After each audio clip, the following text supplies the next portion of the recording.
Hi children, this is JEE means സാധാരണ ഇങ്ങനെ വായിച്ച് എനിക്കും ബോറടിച്ചു തുടങ്ങി. അപ്പം കണ്ടില്ല, സ്ക്രീനിൽ കണ്ടല്ലോ, ഇത് ജൂൺ 26 ഷിഫ്റ്റ് 2 പേപ്പറിന്റെ സെക്ഷൻ എ ആണ്. അത്രേ ഉള്ളൂ. സംഭവം സിമ്പിൾ. ഓക്കെ. ഇനി മലയാളം അറിയാത്ത ആൾക്കാരുണ്ടെങ്കിൽ this second shift of June 26, 2022 JEE means physics section A. ഇടയ്ക്ക് ഇംഗ്ലീഷ് പറഞ്ഞിട്ട് കാര്യമില്ലല്ലോ അല്ലേ, ഭൂരിഭാഗം മലയാളം അല്ലേ പറയുന്നു. The dimension of mutual inductance is. ഇങ്ങനെ ഒരു ക്വസ്റ്റൻ വന്നാൽ എന്താണ്, ഏത് ഇക്വേഷൻ ആണ് ആദ്യം മനസ്സിൽ വരുന്നത്? ഏറ്റവും എളുപ്പമുള്ള ഇക്വേഷൻ മനസ്സിൽ വന്നാൽ മതി. ഞാൻ പറഞ്ഞോട്ടെ, ഒരു ഇൻഡക്ടറിലെ എനർജി സ്റ്റോർഡിന്റെ ഇക്വേഷൻ ഉണ്ട്. Energy stored in inductor is given by half Li square. So from this you'll get dimensional formula of L is that of dimensional formula of energy by current square, and that gives you ml square t raised to minus 2 work done divided by A for current ampere square. So eventually എന്താ കിട്ടുന്നത്? ml square t raised to minus 2 A raised to minus 2 കിട്ടും. Option C കിട്ടും.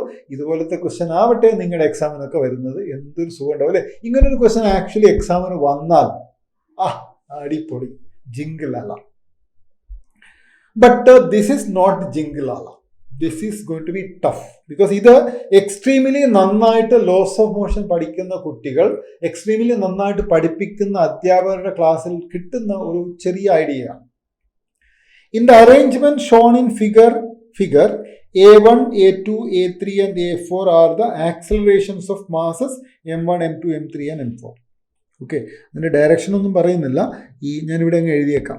ഈ M1ൻ്റെ acceleration A1, M2ൻ്റേത് A2, M3 A3, M4 A4 acceleration. അവർ തമ്മിലുള്ള റിലേഷനാണ് വേണ്ടത്.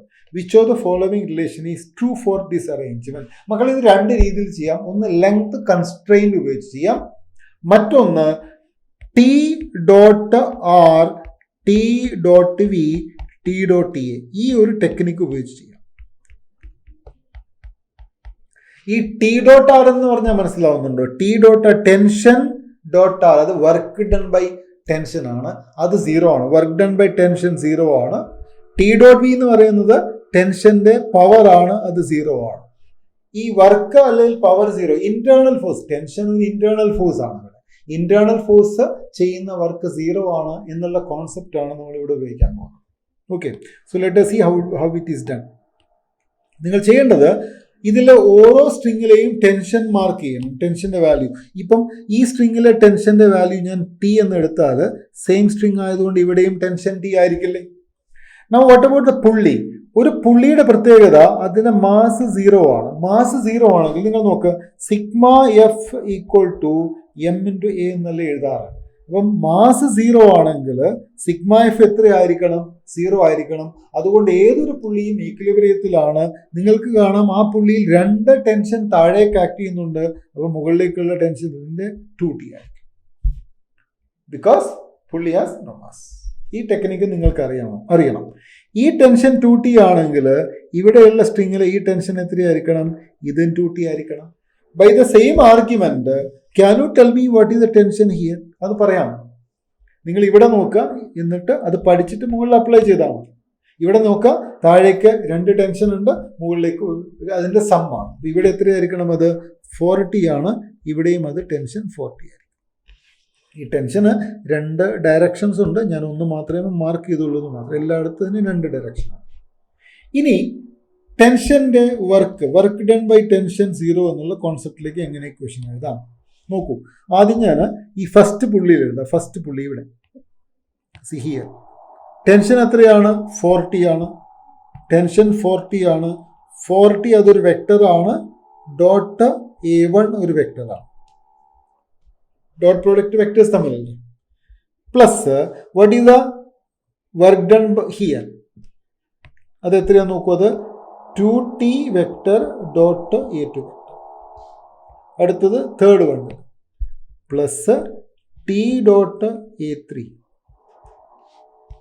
Plus T dot A4. എത്രയായിരിക്കണം? 0 ആയിരിക്കണം. Work ഡണും പവറും ഒക്കെ 0 ആണ് ഇവിടെ. From this you can easily say that 4A1 plus 2A2 plus A3 plus A4 equal to 0. ഇതാണ് ആൻസർ, ഓപ്ഷൻ എ. ക്ലിയർ? ഈ ഒരു ടെക്നിക്ക് പഠിക്കാത്തവർക്ക് ഇത് സോൾവ് ചെയ്യാൻ ബുദ്ധിമുട്ടാണ്. Arrange the next question number 3. Arrange the 4 graphs in descending order of total work done. മക്കളെ പറയട്ടെ, ഇതിൽ നമ്മൾ ഒരുപാട് പേപ്പർ ഈ ചാനലിൽ ഡിസ്കസ് ചെയ്യുന്നുണ്ട്. നിങ്ങൾ ഐ എം ഷുവർ ദാറ്റ് നിങ്ങൾ ഇതിലെ എല്ലാ ക്വസ്റ്റ്യനും സോൾവ് ചെയ്ത് അതിൻ്റെ തിയറി പഠിച്ചാൽ അടുത്ത JEE മെയിൻസിന് 99.5% മുകളിൽ ഉറപ്പാണ്. നിങ്ങൾ വേറെ ഒന്നും പഠിക്കണ്ട, ഇത്രയും സൊല്യൂഷൻസ് പഠിച്ചാൽ മതി. അപ്പൊ അത്രയും നോളജ് നിങ്ങൾക്ക് സബ്ജക്റ്റിലുണ്ടാവും. Arrange the 4 graphs in descending order of total work done. ഈ ഡിസെൻഡിങ് ഓർഡർ ഒക്കെ പലർക്കും കൺഫ്യൂഷൻ ആണ്. ഡിസെൻഡിങ് കുറഞ്ഞ് ഹയസ്റ്റ് ആദ്യം, ലോവസ്റ്റ് താഴെ. where W1, W2, W3, W4 are the work done corresponding to figure A, B, C, D. Okay, ഇതിലൊരു ചെറിയ പ്രശ്നമുള്ളത് A ഇവിടെയാണ്, B ഇവിടെയാണ്, C ഇവിടെയാണ്, D ഇവിടെയാണ്. അതുകൊണ്ട് എഴുതി വെക്കാം, അല്ലെങ്കിൽ തെറ്റാം. ഈ ഫസ്റ്റ് വണ്ണിൻ്റെ വർക്ക് ഡൺ W1, ഇതിൻ്റേത് W2, ഇത് W3, ഇത് W4. ഇതിനെയാണ് എഴുതേണ്ടത്. ഞാനൊന്ന് എൻലാർജ് ചെയ്ത് വെച്ചിട്ടുണ്ട്. So the first one W1, second one W2, this is W3, this is W4. How do we get work done from the force displacement graph? Force displacement graph എങ്ങനെ work കണ്ടുപിടിക്കുന്നത്? Area കണ്ടുപിടിച്ചാൽ മതി. And you should know that there is the positive area and the negative area. Let us work out. നോക്കാം. ഈ first ഗ്രാഫിൽ there is a first ഗ്രാഫിൽ നിങ്ങൾക്ക് കാണാം there is a negative area and equal positive area. എന്തുകൊണ്ടാണ് equal positive area എന്ന് പറഞ്ഞാൽ same slope ആണ്, സെയിം ലൈൻ ആണ്, സ്ട്രെയിറ്റ് ലൈൻ ആണ്. ഇവിടുത്തെ വാല്യൂ എഫ് ആണെങ്കിൽ ഇവിടുത്തെ വാല്യൂ എഫ് ആണ്. So both areas should be equal. മനസ്സിലായല്ലോ? ലോജിക്ക് മനസ്സിലായി എന്ന് വിചാരിക്കാം. ഈ ഫസ്റ്റ് വണ്ണിൽ ഒരു പോസിറ്റീവ് ഏരിയ ഉണ്ട്, ഫസ്റ്റ് വണ്ണിൽ ഒരു നെഗറ്റീവ് ഏരിയ ഉണ്ട്. ഇത് രണ്ടും ക്യാൻസൽ ആകുന്നത് കൊണ്ട് W1 എത്രയായിരിക്കണം? 0 ആയിരിക്കണം, ഈക്വൽ ടു 0 ആണ്. ഇനി സെക്കൻഡ് ഗ്രാഫിൽ പോകാം. ഇവിടെ ഒരു നെഗറ്റീവ് ഏരിയ ഉണ്ട്, ഓക്കെ, അതിന് ഈക്വലായ ഒരു പോസിറ്റീവ് ഏരിയ ഇവിടെ ഉണ്ട്. ക്ലിയർ? പക്ഷെ ഇതാ ഈ ഏരിയ ക്യാൻസൽ ആവുന്നില്ലല്ലോ. This area is not cancel. So W2 is positive greater than 0 ആണ്. ഓക്കെ, നൗ തേർഡ് ഗ്രാഫിലേക്ക് പോകാം. തേർഡ് ഗ്രാഫിൽ there is a negative area which can cancel this positive area, but cancel ചെയ്യാതെ ഇതാ ഇവിടെ ഒരു ഏരിയ ഉണ്ട്. and this is more than what is there in W2. so W3 is greater than 0 എന്ന് പറയുമ്പോൾ ഞാൻ ഇങ്ങനെ എഴുതാം, W3 very very greater than 0 എന്നല്ല അർത്ഥം, അതായത് കുറച്ചുകൂടെ കൂടുതലുണ്ടെന്ന് കാണിക്കാനാണ് ഞാൻ അങ്ങനെ എഴുതിയത്. ഓക്കെ, നൗ തേർഡ് വൺ പോകാം, അല്ല ഫോർത്ത് വണ്ണിൽ പോകാം. അതിലൊരു negative area, it's A large negative area. ഈ ലാർജ് നെഗറ്റീവ് ഏരിയയിൽ ഈ നെഗറ്റീവ് ഏരിയ ഉണ്ടല്ലോ, അതിനെ ക്യാൻസൽ ചെയ്യാൻ ഇത് മതി. അതുപോലെ ഇതാ ഇവിടെ ഒരു പോസിറ്റീവ് ഏരിയ ഉണ്ടല്ലോ, അതിനെ ക്യാൻസൽ ചെയ്യാൻ ഇതിൽ ഒരു ഈക്വൽ ഏരിയ ഇത്രയും മതി. പക്ഷെ അവിടെ ക്യാൻസൽ ചെയ്യാതെ ഇത്രയും ഏരിയ ബാക്കിയുണ്ടാവും. So we can say W4 is less than 0. Negative area, negative വർക്കാണ്. സോ ഒന്നിൽ പോസിറ്റീവ് വർക്ക്, രണ്ടെണ്ണത്തിൽ പോസിറ്റീവ് വർക്കാണ്, ഒന്നിൽ 0 വർക്ക്, ഒന്നിൽ വർക്ക്. അപ്പൊ ഇതിൽ ഗ്രേറ്റസ്റ്റ് ഏതാണ്? Greatest W in the third one ആണ്. W3 ആണ്. പിന്നെ അതിനേക്കാൾ ഗ്രേറ്റർ എന്ന് പറയുന്നത്, അതിനേക്കാൾ സ്മോൾ ആണ് W2. പിന്നെ വരുന്നത് W1. ഏറ്റവും കുറവ് എന്ന് പറയുന്നത് W4 ആണ്. അപ്പം 3214 ഓപ്ഷൻ ആണ്. 3214 ഓപ്ഷൻ എ ആണ്. നാച്ചുറലി നിങ്ങൾക്ക് എൻ്റെ ഹെൽപ്പ് വേണ്ട ഇതിൽ. ഒരു പക്ഷേ എൻ്റെ ഒരു അപ്രോച്ചോ എൻ്റെ ഒരു മെത്തേഡ് മാത്രമായിരിക്കും നിങ്ങൾ ശ്രദ്ധിക്കുന്നത്, because you know the theory. Fourth one is solid spherical ball is rolling on a frictionless horizontal plane. അവിടെ എനിക്കൊരു സംശയമുണ്ട്. Solid spherical ball is rolling on A frictionless horizontal plane surface about it's axis of symmetry. ഒരു സ്ഫിയറിന്റെ ax of symmetry എന്ന് പറയുന്നത് അതിന്റെ diameter ആണ്. Ratio of the rotational kinetic energy of the ball to the total kinetic energy. മക്കളെ, ഒരു frictionless ആയ സർഫസിൽ ഒരു ബോഡി റോൾ ചെയ്യുമോ? അതാണ് ആദ്യത്തെ പോയിന്റ്. ഒരു ഫ്രിക്ഷൻലെസ് സർഫസിൽ ഇവിടെ ഇതിനൊരു വെലോസിറ്റി, ഫോർവേഡ് വെലോസിറ്റി കൊടുത്തു. ഫ്രിക്ഷൻലെസ് സർഫസിൽ ഒരു സ്ഫിയർ വെച്ചിട്ട് ഒരു ഫോർവേഡ് വെലോസിറ്റി കൊടുത്താൽ അതൊരിക്കലും റോൾ ചെയ്യില്ല, അതങ്ങനെ സ്ലൈഡ് ചെയ്ത് പോകും. ബിക്കോസ് റോൾ ചെയ്യണമെങ്കിൽ ഇവിടെ ഫ്രിക്ഷൻ വേണം. മറ്റൊന്ന്, ഒരു ഫ്രിക്ഷൻലെസ് സർഫസിൽ നമ്മളൊരു ബോഡിക്ക് ഒരു സ്പിന്നിങ് മോഷൻ കൊടുക്കുന്നു. ഒരു സ്പിന്നിങ് മോഷൻ ഇങ്ങനെ കൊടുത്ത് അവിടെ വെച്ചാൽ, ഒരു സ്പിന്നിങ് മോഷൻ കൊടുത്തിട്ട് അവിടെ വെച്ചാൽ അത് അവിടെ തന്നെ സ്പിൻ ചെയ്യും. കാരണം അതിന് ഫോർവേഡ് മൂവ് ചെയ്യണമെങ്കിൽ ഫ്രിക്ഷൻ വേണം. അതുകൊണ്ട് ഫ്രിക്ഷൻലെസ് ആയ ഒരു സർഫസിൽ ഒരിക്കലും ഒരു ബോഡിക്ക് ഈ റോളിംഗ് മോഷൻ സ്റ്റാർട്ട് ചെയ്യാൻ സാധിക്കില്ല. പക്ഷേ വേറെ ഏതെങ്കിലും ഒരു റഫ് സർഫസിൽ നിന്ന് ഒരു ബോഡി പ്യുവർ റോളിങ്ങിൽ വന്നുകൊണ്ടിരിക്കുകയാണ്, ദെൻ അതൊരു സ്മൂത്ത് സർഫസിൽ എൻ്റർ ചെയ്താൽ അതിൻ്റെ ട്രാൻസ്ലേഷനെ സ്റ്റോപ്പ് ചെയ്യാൻ ഫ്രിക്ഷൻ ഇല്ല, അതിൻ്റെ റൊട്ടേഷനെ സ്റ്റോപ്പ് ചെയ്യാൻ ഫ്രിക്ഷൻ ഇല്ല. The body will continue this rolling motion. അങ്ങനെ ആയിരിക്കണം ഇത്. അങ്ങനെ എവിടെ നിന്നോ തുടങ്ങി ഒരു റോളിംഗ് മോഷൻ കണ്ടിന്യൂ ചെയ്യുന്നു എന്ന് നമുക്ക് വിചാരിക്കാം. അങ്ങനെയാണെങ്കിൽ ratio of the rotational kinetic energy to the total kinetic energy ആണ് ചോദിക്കുന്നത്. So that is coming from a shortcut equation. Kinetic energy of rotation divided by kinetic energy total is given by an equation k square by k square plus r square, where k is the radius of gyration.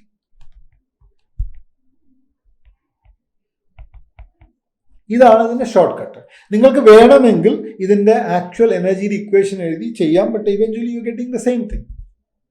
And for a sphere, what is K square? അത് 2/5 r square ആണ്. ഒരു സ്ഫിയറിന്റെ K square 2/5 r square ആണ്. Therefore the required ratio 2/5 r square divided by 2/5 r square plus r square give you 2/5 r square divided by, this will give you 7/5 r square. R square by 5 cancel, answer is 2/7. Answer 2/7 ആണ്. നിങ്ങൾക്ക് വേണമെങ്കിൽ ഇതിനെ ഇങ്ങനെ ചെയ്യാം. ഇതിൻ്റെ kinetic energy ½ ω² ആണ്. ഇതിൻ്റെ rotational kinetic energy ½ Iω² plus ½ v² is the total energy. Okay.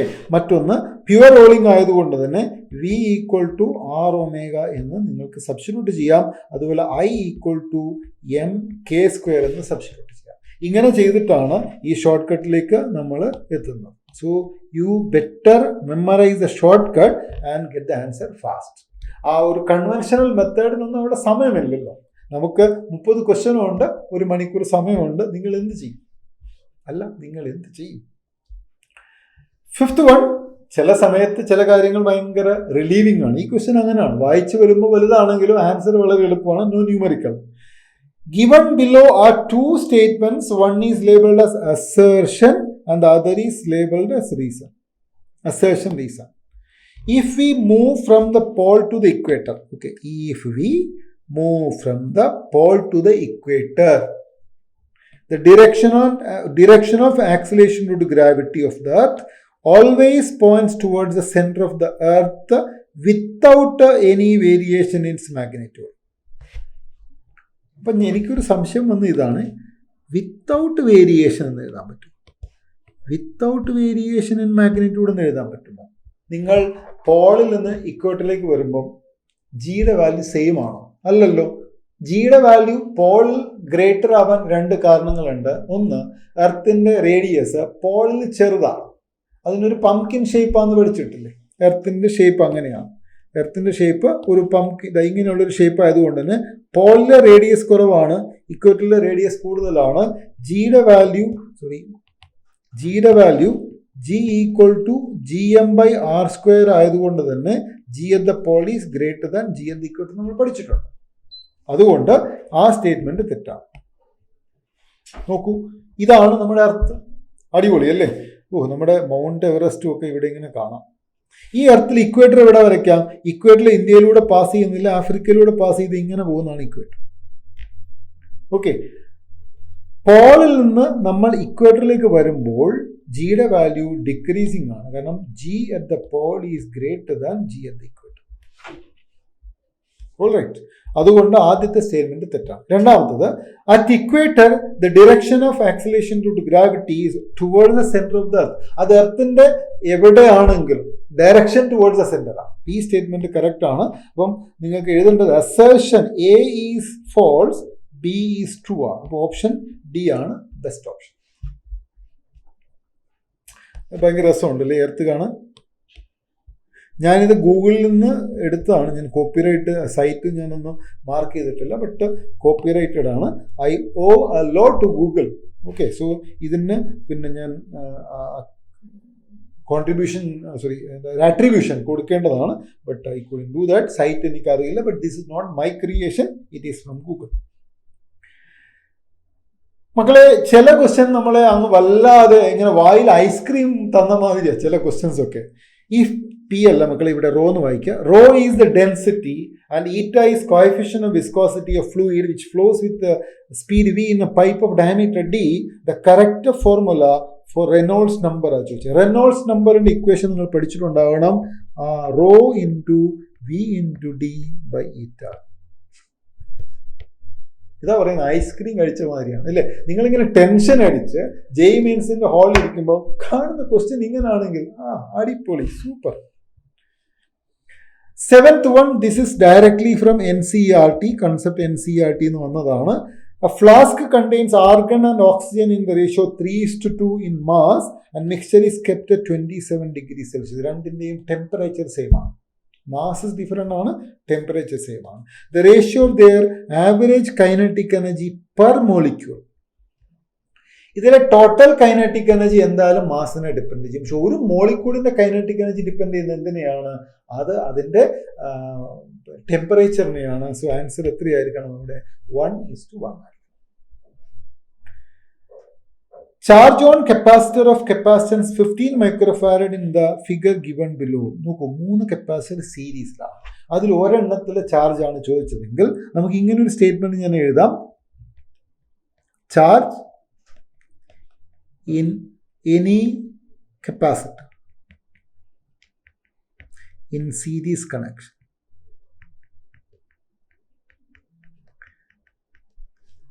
okay എന്തിന് equal to charge in the equivalent capacitor. അത്രേ ഉള്ളൂ. സീരീസ് കണക്ഷനിൽ ഏതെങ്കിലും ഒരു കപ്പാസിറ്ററിലെ ചാർജ് ചോദിച്ചാൽ നിങ്ങൾ ചെയ്യേണ്ടത് അതിന് ഈക്വാലന്റ് കണ്ടുപിടിക്കുക. ഈക്വാലന്റിലെ ചാർജ് എത്രയാണോ അതായിരിക്കും എല്ലാവർക്കും കിട്ടുന്ന charge. What is equivalent here? നമുക്ക് ഇങ്ങനെ എഴുതാം. 1/c equal to 1/10 plus 1/15 plus 1/20. ഒരു കോമൺ ഡിനോമിനേറ്റർ എടുത്താൽ എത്ര എടുക്കാം? 300 എടുക്കാം. 300/10 will give you 30. 300/15 will give you 20. 300/20 will give you 15. So that is 30 plus 20, 50. 65 divided by 300 ആണ് 1/c. Okay. Therefore, what is c? c is 300/65. അത്രയും മൈക്രോഫാരഡ് ആണ്. You want charge in the capacitor. Charge Q equal to CV ആണ്. C എത്രയാ? 300/65 times V is 13. Okay. 13 goes here how many times? 5 times. 5 goes here how many times? 60 times.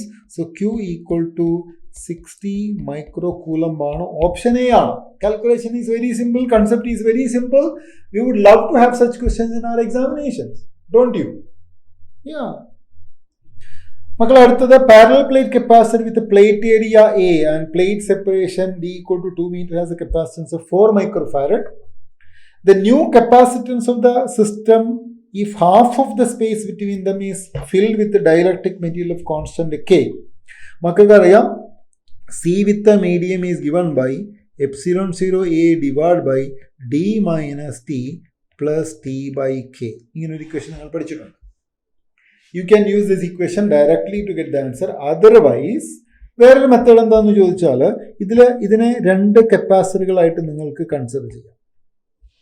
Okay, originally C was epsilon 0 A by D and this was given as 4 microfarad.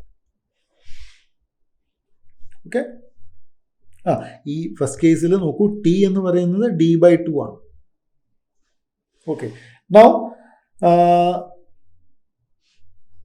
now this is C1, this is C2.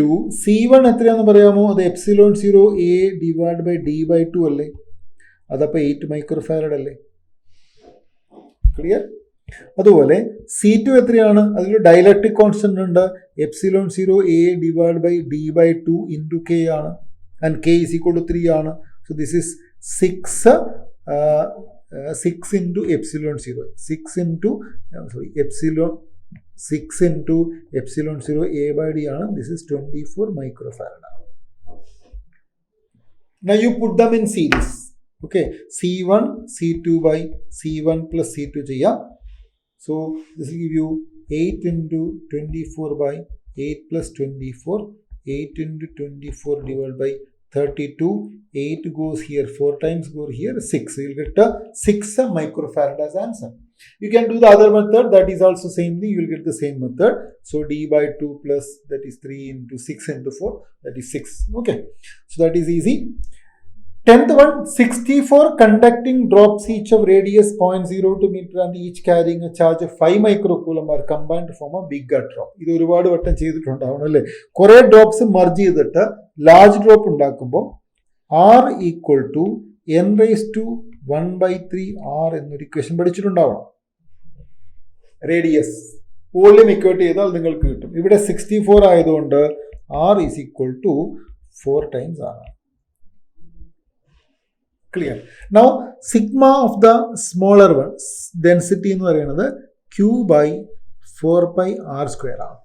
And what is sigma of the big one or the large one, bigger drop, equal to 64Q, because 64 drops are getting merged, so total charge is 64 divided by 4 pi capital R square. Okay, so this will give you 64Q divided by 4 pi into, നോക്കൂ, R square എന്ന് വെച്ചാൽ 4 square into R square. So you can see 16, this will give you 4 into Q divided by 4 pi R square. This is 4 into sigma of the small one. So sigma big is 4 times sigma of the larger one. ഇനി ഇതൊന്നും വേണ്ട, ഇതിങ്ങനെ തന്നെ പഠിക്കാം. Sigma of the big one is equal to n raised to 1/3 sigma small. n raised to 1/3 എത്രയാണ്? 4. Answer is 4:1. Now see, ഇത് ഒരു common ആയിട്ട് ചോദിക്കുന്നതാണ്. ഈ ഡ്രോപ്സ് മർജ് ചെയ്യുമ്പം ഇലക്ട്രിക് ഫീൽഡ്, പൊട്ടൻഷ്യൽ, കപ്പാസിറ്റൻസ്, ഇതൊക്കെ നിങ്ങൾ പഠിക്കുക. ഷോർട്ട് കട്ട് പഠിച്ചു വെക്കണം, മസ്റ്റ് ആയിട്ട് പഠിക്കണം. Because in the examination you can save lot of time. ഇപ്പം ഇങ്ങനെയൊക്കെ ചെയ്യുന്ന സമയം കൊണ്ട് ആൻസർ അറിയുന്ന ആൾക്ക് 4:1 ക്വിക്കായിട്ട് അടുത്ത ക്വസ്റ്റ്യനിലേക്ക് പോയി കൂടെ. ആ ഷോർട്ട് കട്ടുകൾ മുഴുവനും പഠിച്ചു വെക്കുക. ഇതൊരു പക്ഷേ നേരത്തെ നിങ്ങൾ ചെയ്തതായിരിക്കണം. Equivalent resistance between A and B കണ്ടുപിടിക്കണം. എ ആൻഡ് ബി, അതായത് എയുടെയും ബിയുടെ ഇടയിൽ ഒരു ബാറ്ററി കണക്ട് ചെയ്താൽ ഇതിന്റെ ഈക്വാലന്റ് എത്രയായിരിക്കും എന്നാ ചോദിക്കുന്നത്. സോ സീ ദിസ്, ഇവിടെ 5ഉം 5ഉം സീരീസിലാണല്ലോ. അപ്പൊ that will give you 10 and that 10 and this 10 will be in parallel, will give you 5. Once more,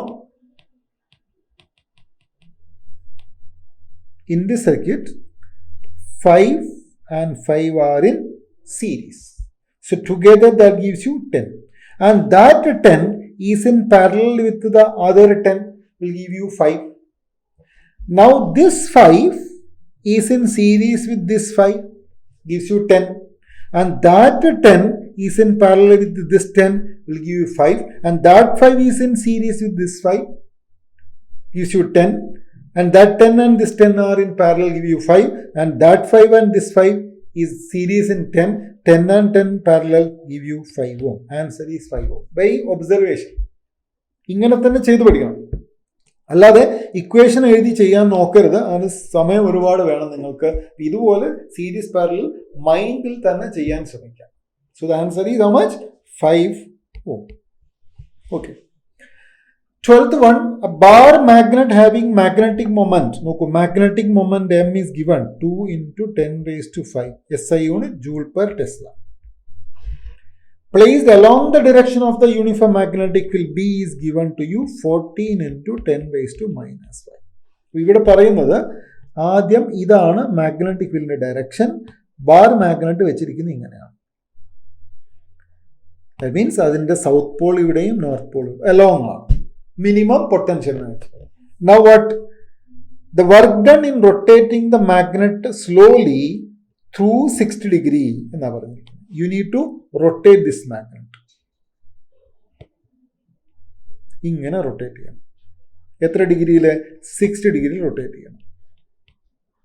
We know this equation, W equal to work done equal to MB into 1 minus cos theta. Change in potential energy കണ്ടുപിടിച്ചാൽ മതി, അല്ലെങ്കിൽ direct equation ഉപയോഗിക്കാം. അങ്ങനെ M B എത്രയാണ് നോക്കൂ, 2 into 10 raised to 5 into 14 into 10 raised to minus 5 into 1 minus cos 60. 1 minus cos 60 1/2 അല്ലേ? So this is 1/2, 1/2 cancel. This give you 14 joule of work. Sorry, 14 joule of work. So that is 4 joule, 14 joule. Option A is the right answer. ബാക്കിയൊക്കെ simple calculation ആണ്. When you have two coils in series, their mutual inductance is given by, the combined inductance, not mutual, their combined inductance is given by L equal to L1 plus L2 plus or minus 2M, where M is the mutual inductance. And we use plus sign if the magnetic field supports each other. And if you minus sign, the magnetic field opposes each other. And here the direction is such that magnetic field of one is opposed by the magnetic field of the second one, L1 plus L2 minus 2M is the answer. Direct equation based. Directly equation based. Okay. A metallic conductor of length 1 meter rotates in a vertical plane parallel to the east-west direction about one of its end with angular velocity 5 radian per second. See, this is rotating in a vertical plane like this in the east-west plane. And that plane is perpendicular to north-south where you have a magnetic field. മനസ്സിലായില്ലേ? ഇത് rotate ചെയ്ത് ഇങ്ങനെ vertical പ്ലെയിനിൽ, this is rotating in the vertical plane in the east west plane. ഇത് east west ആണ്. അങ്ങനെയാണെങ്കിൽ അതിന് perpendicular ആയ പ്ലെയിൻ ഇതാണ്, നോർത്ത് സൗത്ത് ആണ്. എർത്തിന്റെ മാഗ്നറ്റിക് ഫീൽഡ് നോർത്ത് സൗത്ത് ആണ്. ഫീൽഡിന് 2 കമ്പോണന്റ് ഉണ്ടാവും, വെർട്ടിക്കൽ കമ്പോണന്റ് ഉണ്ടാവും, ഹൊറിസോണ്ടൽ കമ്പോണന്റ് ഉണ്ടാവും. This thumb indicates the horizontal component and this is rotating like this one. So we can take the horizontal component and find out the EMF. ഏത് equation ആണ് ഉപയോഗിക്കുന്നത്? Induced EMF in rotational motion is given by half B omega L square. And answer half into B തന്നിരിക്കുന്നു 0.2 into 10 raised to minus 4 Tesla. Omega is given as 5. Length is given as 1 square. ഇങ്ങനത്തെ question ഒക്കെ ജെയ്മെൻസിന് ചോദിക്കുമോ? Idea അല്ലേ? So this will give U 2 goes here 0.1 5. This gives you 5 into 10 raised to minus 5 volt.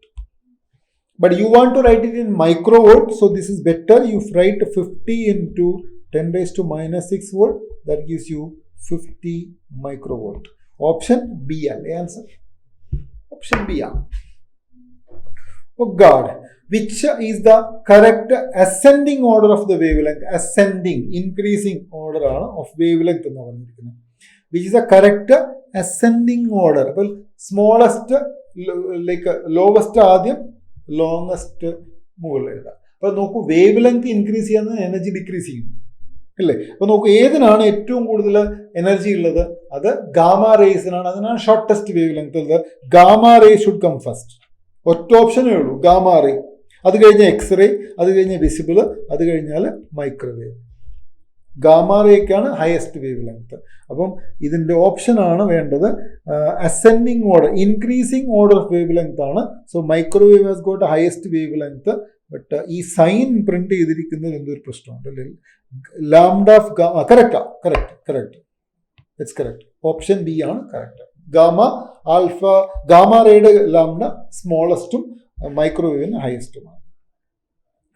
For a specific wavelength 670 nanometer of light coming from galaxy moving with the velocity v, the observed wavelength is 670.7 nanometer. വല്ലതും മനസ്സിലായ original wave length 670 ആണ്, പക്ഷെ നമ്മൾ അതിനെ observe ചെയ്യുന്നത് 670.7 ആണ്.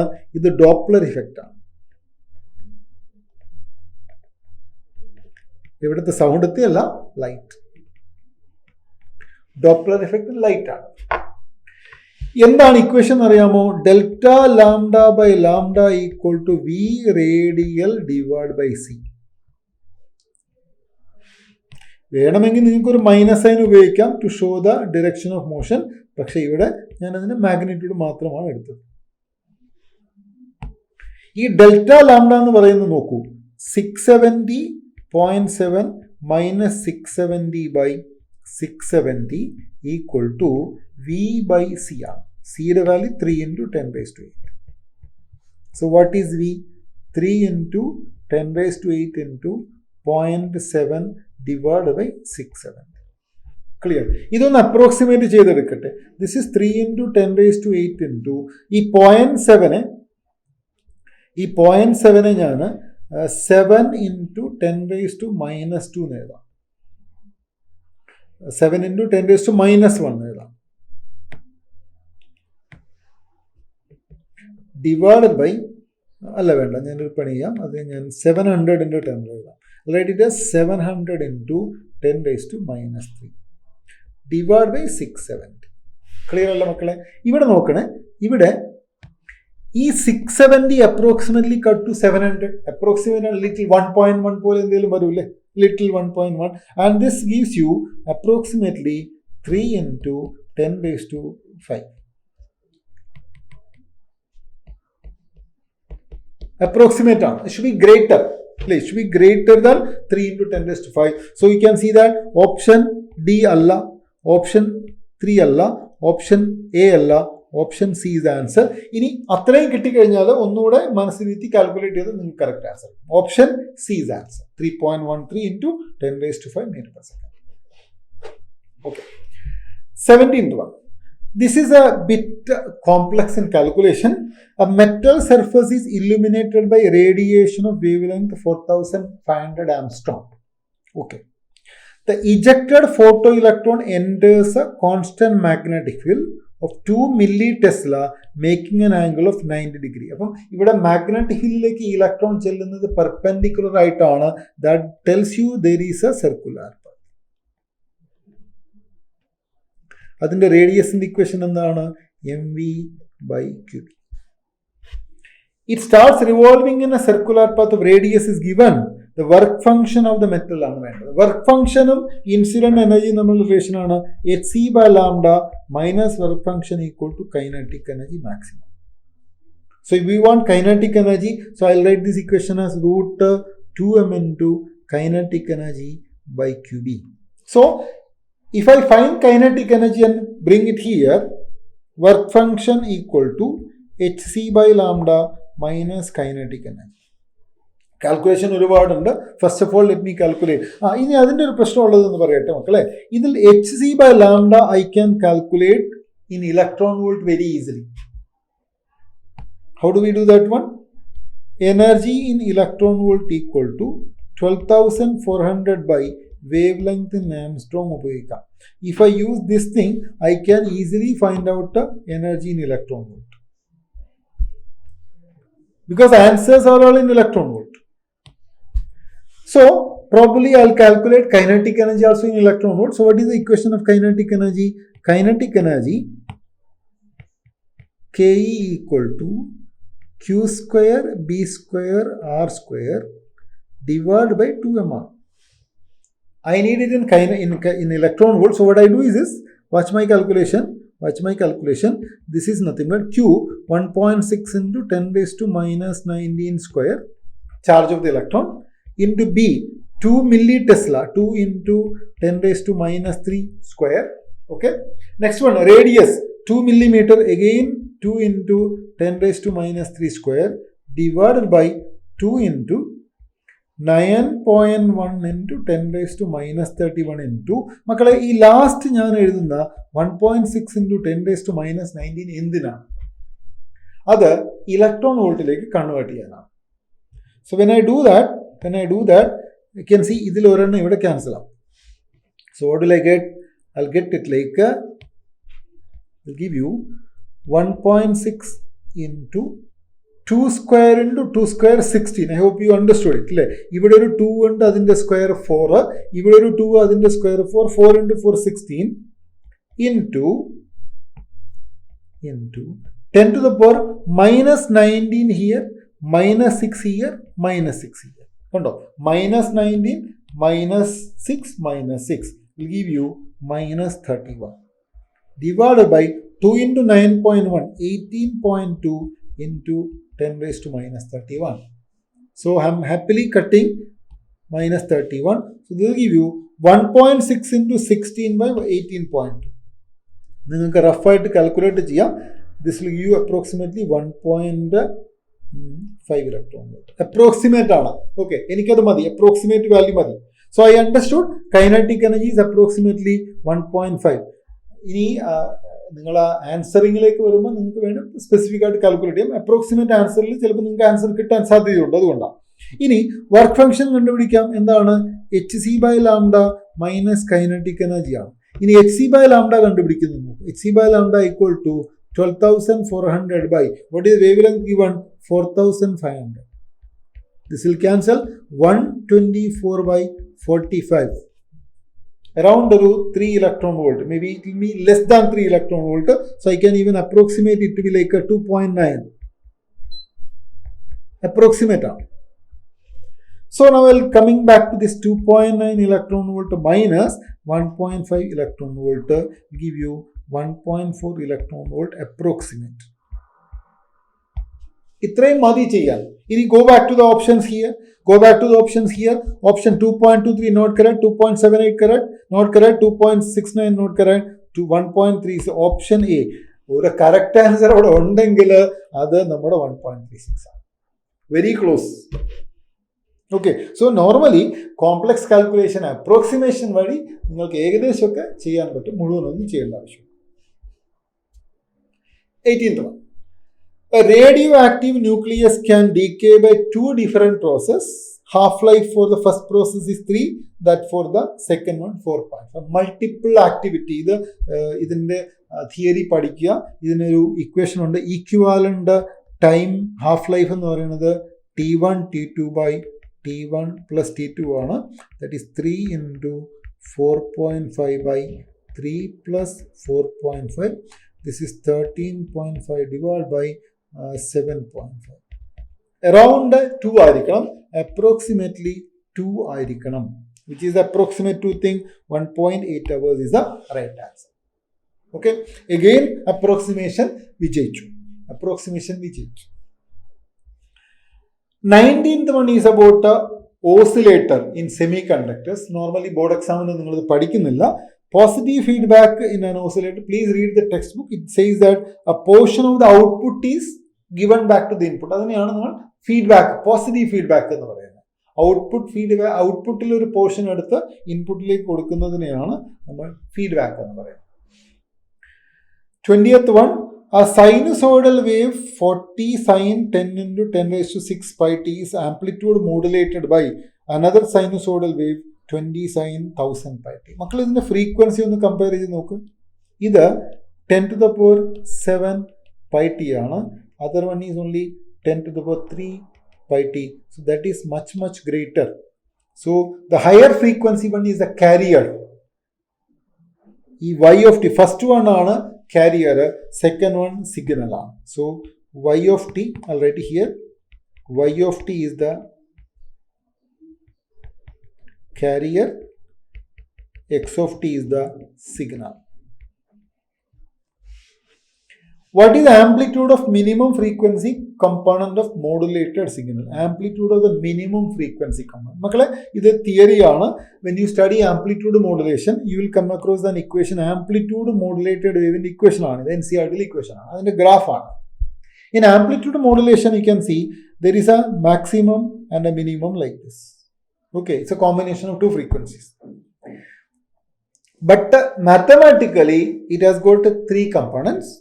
One with an amplitude AC with a frequency omega c.